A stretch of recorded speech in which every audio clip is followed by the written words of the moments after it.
So with that slightly wonky attitude of about money, we set off into married life together and decided to buy a house. Now, these very pre-becoming Christian days, we didn't have any idea about faith or anything, or as well as no idea about money.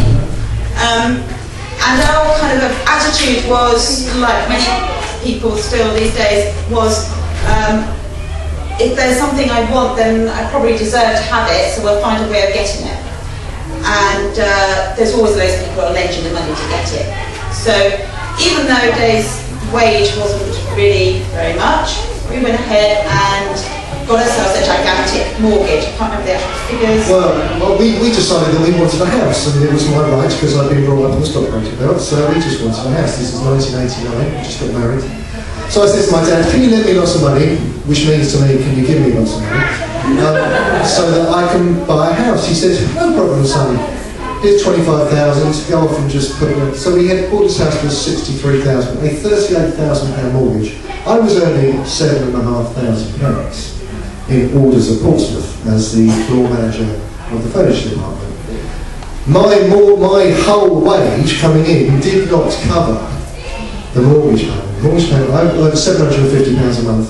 My mortgage payment, because as soon as we got the mortgage, remember in those days, the interest rates doubled overnight.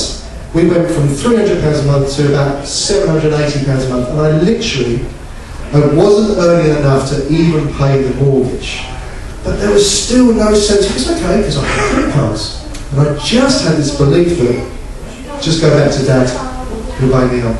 So anyway, completely ignoring our financial situation, we thought it would be a really good idea to start up a business, which of course we would need money for. So we went to the bank and borrowed lots of money to start our business, against our house, which we couldn't afford the mortgage for. So we did that, we started up a business. We enjoyed running the business. It was like playing a big game, really. Shops, it was. Well, hang on. We started off with, we were selling pine furniture, pine beds, and I had this crazy idea that I was going to sell them in a van. So we bought an old transit van, and we kitted it out inside with carpets and curtains, and we put a little 3-foot pine bed up. It's brilliant. In the van, and we had all the headboards and everything. Sorry. And I put leaflets from hundreds of people's doors, and I go to the house and I pull up outside, and it was called Dreamy Pine. And you pull up outside, and people would come in and buy a bed. And I didn't realise that you had to charge much more for it than you brought it in for. The thing was, if you met somebody that he really liked, he'd give them a little bit more off the price. So we were charging, our markup was tiny. We did brilliant as a business. Our markup was tiny, and I just used to love people. And I said, I'll give you 20% off. So we were actually sometimes paying more for the product than I was asking for. Anyway, so we opened a shop. Yeah. And once we'd opened a shop, we borrowed more money to open a shop. And then he opened a second shop and employed a member of staff. And everything was going along okay in business terms. So, and then we decided that business was going so well, we ought to open a third shop. So we went ahead and did that. That's when we started running into obvious financial difficulties. We had a turnover of £250,000. £250,000 turnover. Yes. But we didn't make No, we didn't make any money because we were so in debt. And then the bank manager kind of caught up with us, I think, and started complaining. The bank manager loved us. Oh. The bank manager loved us and would have gladly, yes. Because the thing about cash flow is that you can cover debt with cash flow for years, especially when you've got a credit arrangement with people. It's easy. If you've got 28, 40 days to pay something, you've got lots of money coming in, you can keep juggling your balls in the air for probably years. So what actually happened was our quality of life was going like this. Because he was trying to keep up this business, this growing business, such a successful business.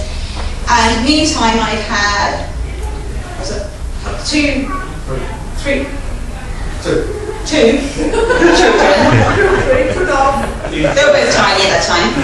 And one of them was, at that time, one of them we were getting diagnosed because he had autistic difficulties. He was about 2.5 at the time, and I had a baby as well. And we just moved to the Isle of Wight, and I knew nobody, and I was extremely depressed. And my husband was not there. He was out 7 days a week trying to earn more and more money. In fact, he got a second job so he could try and earn enough money to keep the business afloat. And so I went off and saw some nice guy at the CAB, Citizens Advice Bureau, and he came along and he advised that we should go bankrupt voluntarily. This was not well received by him initially, but I did tell him it was either the business or me at that point. And so we decided to go bankrupt. And we're going to just summarise really. No, you've got another 5 minutes. From that point onwards, really, life blossomed. I blossomed because suddenly I was up against it. It wasn't just that I had a kiddie that obviously needed an awful lot of help, so I kind of had to snap out of my depression. But suddenly we had no money, we had no bank account, we had no credit card, we couldn't borrow any money, we couldn't have a bank account. We just had the money that came in every couple of weeks on the gyro, in a drawer, in an envelope. And that was it. And when that ran out, that ran out. And I remember when, a little while into our bankruptcy, by that time we had 3, I remember we had one week, we had £17 to feed all of us. And we went off to the supermarket and we weren't glum about it. We were starting to get into it. We had £17 to feed us all, and we were beginning to get actually quite resourceful. And I'd never been resourceful at all, ever. I'd always just got myself in debt because I needed these things, and then somebody had to bail me out. But now we're up against it. Family had kind of stopped talking to us, so we were just on our own and dealing with it. And so off we went to the supermarket, we bought the cheapest of everything, what can we make? And we never made bread before, we never made anything from scratch particularly before, but we were learning. And I would say that those were real growing years. For me as a person, I really grew into a grown-up and became, say, really much more resourceful and more confident in what I could tackle in life. So it was a blessing, in point of fact. A real blessing, and from that point on life has just improved, and our money situation has gone up and down in those years, but I think over the years we've grown to be more and more respectful of money and what we can do, and because becoming a Christian changes your what's the word? The way you look at it. Thank you. Yeah, again, shifts it again to one where you're kind of just trusting that actually, of course, God's going to provide what you need. Okay, and it's up to you to have to treat what you have with respect and gratitude and blah blah. But that's basically. Bottom line is, when we had no money, our happiness levels actually were no less than now. We've actually got loads of money now again. Well, in comparison to what we had, happiness levels do not go hand in hand. They're not correlated to the amount of money we have. The happiest points of our marriage were when we had nothing, and we thrived as a couple, we thrived as a family. But however bad things got, please do not buy value peas. They are little bullets. How many hours you boil them for? Just don't buy them. Tesco value peas are just evil.